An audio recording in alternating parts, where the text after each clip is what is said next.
it's established that the birthright went to Jacob. All right. Now I know some would think that Jacob is the bad guy here. He deceived him. He tricked him into getting the birthright when it didn't belong to him. All right. But when you read Genesis, it distinctly tells us that the prophecy of the birthright would go to Jacob. Don't forget, Rebekah was told the elder shall serve the younger. The older, or the elder, is Esau. He was meant to be a servant to Jacob, his younger brother. So this was just a scenario played out to allow that prophecy to be fulfilled. So, but in case you think that, because it is taught in Christian churches today, and I'm going to show you why later, why they teach that Jacob was a deceiver and he was wrong, and they call him the deceiver in churches. When in the New Testament, it tells us why the Most High set a scenario for Jacob to get the birthright. Go to Romans, the 9th chapter, and read. Let's start at the 11th verse. Romans 9 and 11. For the children. Start at the 10th verse. And you follow us. Read. Verse 10. And not only this, but when Rebekah also had conceived by one, even by our father Isaac, for the children being not yet born, neither having done any good or evil. It says the children being not yet born, neither having done any good or evil. So it was told to Rebekah before they were born. Before Jacob side pottage. Before Esau was in the field. It was said to her what? That the purpose of the Most High, according to election, might stand. That the purpose according to election might stand. The Most High elected Jacob before he was born to get the birthright and the blessing. So we can't look at the scenarios that allow that to happen and point to that and say that Jacob is wrong. Read. Not of works. Not of works. It's nothing they did, but what? But of him that calleth. But of him that calleth. It's the Most High that called Jacob to be the chosen. Read. It was said unto her, the elder shall serve the younger. It was said to Rebekah, the elder shall serve the younger.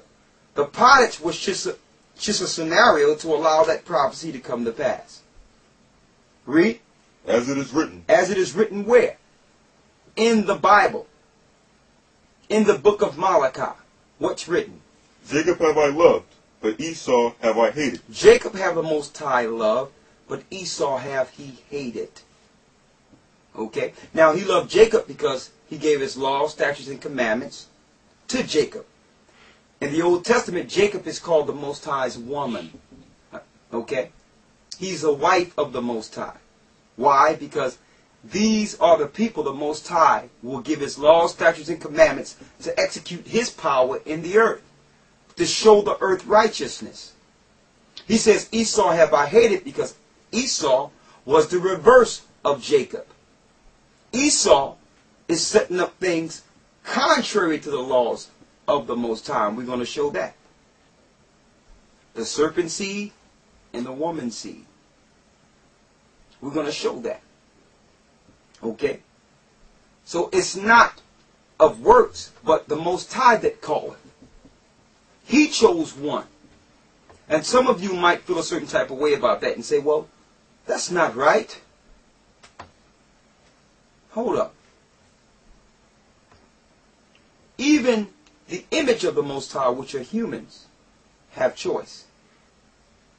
Okay? I decided to put a white shirt on this evening. Now, I have different color shirts in my closet. But because the shirts belong to me, I can choose what shirt I want to put on. The yellow shirt can't jump out of my closet and say, why you didn't wear me? I own the white shirt and the yellow shirt and the red shirt and the green shirt. So the other shirts can't come and say, why don't you wear me? I chose my shirt. So if we can choose, cannot the Most High?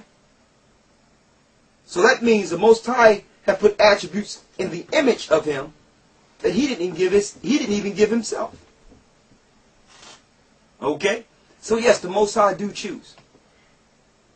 And you're going to find out through that choice that Lucifer, or Satan, that's who he is now, used this scenario between these two children as a pretext to link to the hurt child. To link to the child that was hurt, that felt deprived, because he felt deprived when he was hurled. To bring forth government and religion. Since the Most High didn't want to give Esau the blessing and the birthright, Satan promised him the world and to hand Jacob over to him if he would serve and set up a world for Satan so that the people could worship Satan. We're going to prove that. That's where your pagan beliefs come in at. He couldn't do it with Nimrod. Nimrod was finished. He tried it before the flood. The Most High flooded the earth. He tried it with Nimrod after the flood. The Most High split the tongue. Now, Satan is trying it again. I'm going to show you. He can only link into you if you are emotional or if you're dealing with some type of hatred towards your brother.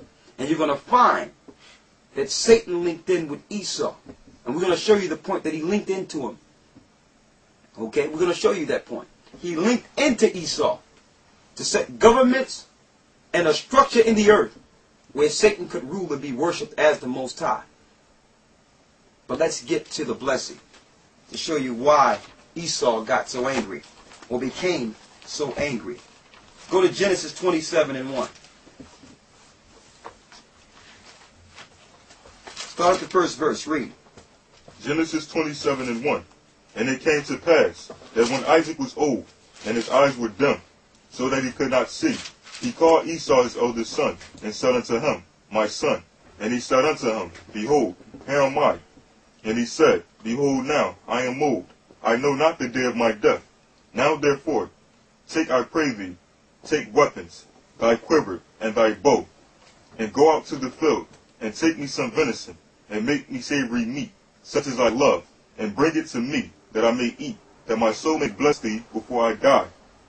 And Rebekah heard when Isaac spake to Esau his son. And Esau went to the field to hunt for venison, and to bring it. And Rebekah spake unto Jacob her son, saying, Behold, I heard thy father speak unto Esau thy brother, saying, Bring me venison, and make me savory meat, that I may eat, and bless thee before the Lord before my death. Now therefore, my son, obey my voice according to that which I command thee.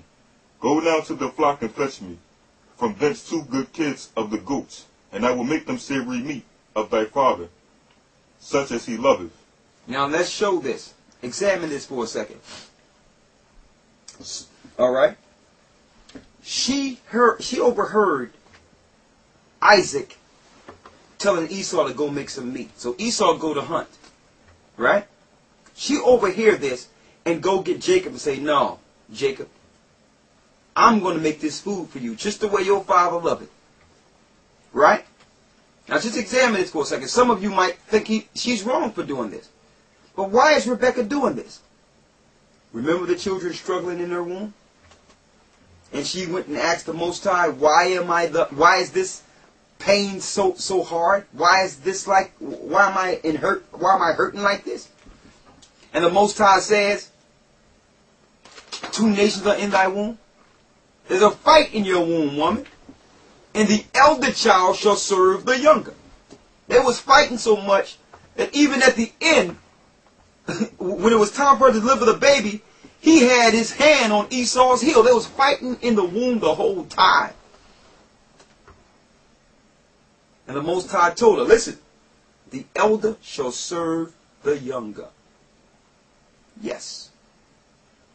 So now, she's helping the prophecy be fulfilled.